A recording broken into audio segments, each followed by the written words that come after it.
Hello friends, नोंथांमोनखौ बयखौबो गिबियावनो बड' जब निउसलाव बरायफिननाय जाबाय आरो दिनैनि नैबे मोनसे गोदान भिडिअ'आव नोंथांमोनखौ बयखौबो बरायबाय। लोगोफोर जोंहा साख्रि ओंखारना फैदों department of panchayat and rural development, बेनिफ्राय जोंहा माखासे साख्रिनि थाखाय रिक्रुटमेन्ट ओंखारना फैदों। दा नोंथांमोना बेफोर साख्रिनि गासैबो डिटेल्सखौ मिथिनो थाखाय जेरै नोंथांमोना सेलारिखौ बेसेबां मोननो हागोन आरो गासै टटेल पस्टआ बेसेबां दं, मा साख्रिनि थाखाय रिक्रुटमेन्टआ फैदों, बिनि गासैबो डिटेल्सखौ मिथिनो थाखाय अन्नानै भिडिअ'खौ जोबजासिम नाय आरो जायफोर बिथांमोना दासिमबो चेनेलखौ साबस्क्राइब खालामना लायाखै अन्नानै बिथांमोना जाहाथे चेनेलखौ साबस्क्राइब खालामना लायो। नोंथांमोना माने चेनेलखौ साबस्क्राइब खालामना लायोबा सानफ्रामबो साख्रिनि आपडेटफोरखौ मोनबाय थानो हागोन, आसाम गभर्नमेन्टआनो जाया मानो आरो इन्डियान गभर्नमेन्टआनो जाया मानो। दा लोगोफोर जोंहा बे एप्लाइ अनलाइन खालामनो हागोन नोंथांमोना बे साख्रि फैनायखौ। दा नोंथांमोनाथ' आंनि सिगाङाव बुंबाय थादोंमोन जेनेबा नोंथांमोना जुदि आसाम गभर्नमेन्टनि साख्रिखौ एप्लाइ खालामनोबा नोंथांमोननियाव जेब्लायबो थानांगौ लोगोफोर इमप्लयमेन्ट एक्सचेन्ज रेजिस्ट्रेसन कार्ड। दा नोंथांमोना बेखौ एप्लाइ खालामनोबो थिग बेबायदिनो इमप्लयमेन्ट एक्सचेन्ज रेजिस्ट्रेसन कार्डखौ होनो नांगोन एप्लाइ अनलाइनाव।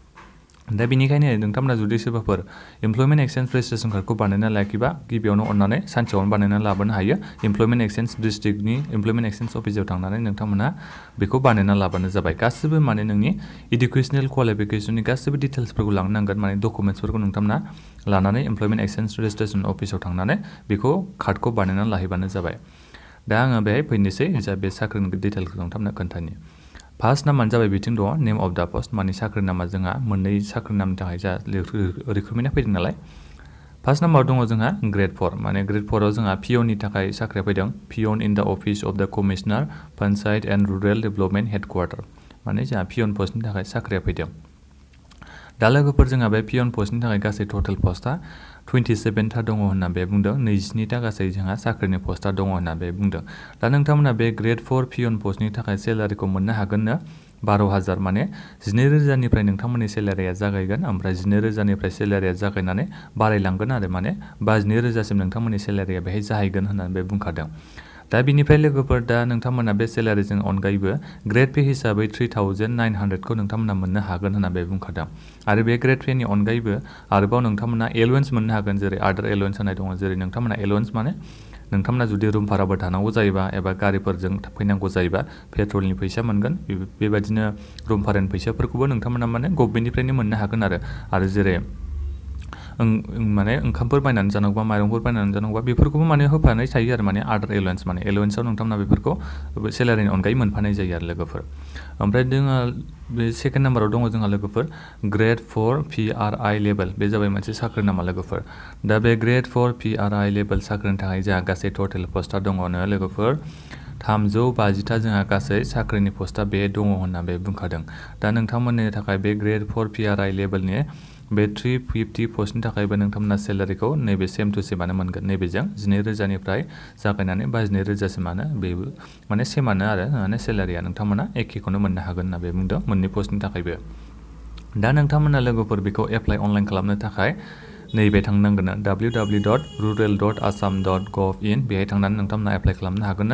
दा जोंहा एप्लाइ अनलाइना स्टार्ट जागोन लोगोफोर 22 जानुवारि 2021, मा होनदों जोंहा गाबोननिफ्रायनो जोंहा एप्लाइ अनलाइना स्टार्ट जागोन। दा नोंथांमोना लोगोफोर एडभार्टाइजमेन्टआव आं बेहाय होनायावथ' जेबोआनो गैया, जेरै इडुकेसनेल क्वालिफिकेसन नोंथांमोननि फरायनाया बेसे जानांगौ आरो बेजों लोगोसे नोंथांमोना माने सेलेक्सना माब्रै जागोन बेफोर गासिबो डिटेल्सखौ बेहाय होनाय गैया। मानि थाखाय माने बेहाय बुंखादों नालाय, नोंथांमोना जुदि बे एडभार्टाइजमेन्टखौ मोजाङै नायनोबा नैबे www.rural.assam.gov.in बेहाय थांनानै नायनांगौनो।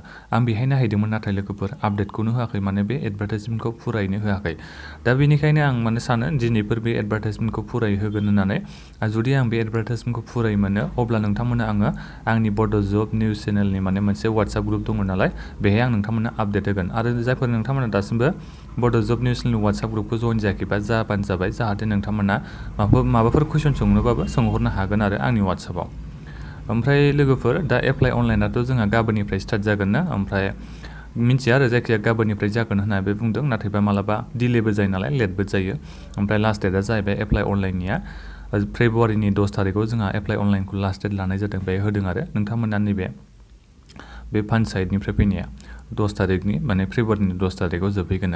आं नोंथांमोननो माने लोगोफोर बे फुरा एडभार्टाइजमेन्टखौ मोनोबा आं नोंथांमोननो बे माने आंनि बे बड' जब निउसनि कमिउनिटि टेबाव होगोन। ओमफ्राय नोंथांमोना गासिबो डिटेल्सै नायजोबानो जाबाय माबोरै एग्जामा जागोन आरो मा फरायनाय नांगौ एप्लाइ खालामनो थाखाय बेखौ मिथिनो थाखाय। बेखिनियानोमोन लोगोफोर। दा नोंथांमोना नेनानै थाबानो जाबाय।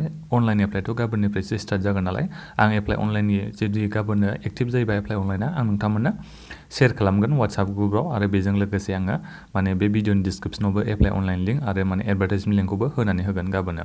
बेखिनियानोमोन लोगोफोर। नोंथांमोना भिडिअखौ मोजां मोनदोंबा लाइक खालामदो आरो माने जायफोर नोंथांमोना एप्लाइ खालामनो सानदोंबा जेनेबा matric pass higher secondary pass degree pass जानाय बिथांमोनानो माने एप्लाइ खालामनो हागोन बायदि मोनदों आं। माने जोंहा सिगाङावबो बे department of panchayat and development rural development बिनिफ्राय फैनाय साख्रिया लोगोफोर जोंहा मेट्रिक पास जानाय हायार सेकेन्डारि पास जानाय आन्डार ग्रेजुवेट एबा ग्रेजुवेट पास जानाय बिथांमोनानो एप्लाइ अनलाइन खालामनो हादोंमोन। थिग बेबायदिनो बे देग्लायनियावबो नोंथांमोना बेबायदिनो फरायनायानो एप्लाइ खालामनो हागोन बायदि मोनदों। बेनिखायनो नोंथांमोना नेनानै थाबानो जाबाय गाबोनसिमखौ एप्लाइ अनलाइन खालामनो थाखाय।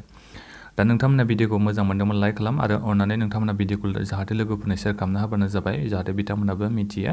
आरो नोंथांमोना माबाफोर कनफिउजन मोनदोंबाथ' आं होनखाबाय बड' जब निउसनि ग्रुपआव थांनानै आंखौ कमेन्ट खालामनानै सोंहरनो हागोन आरो बे भिडिअनि कमेन्ट बक्सआवबो नोंथांमोना कमेन्ट खालामबानो जाबाय माबाफोर प्रब्लेम मोनोबा।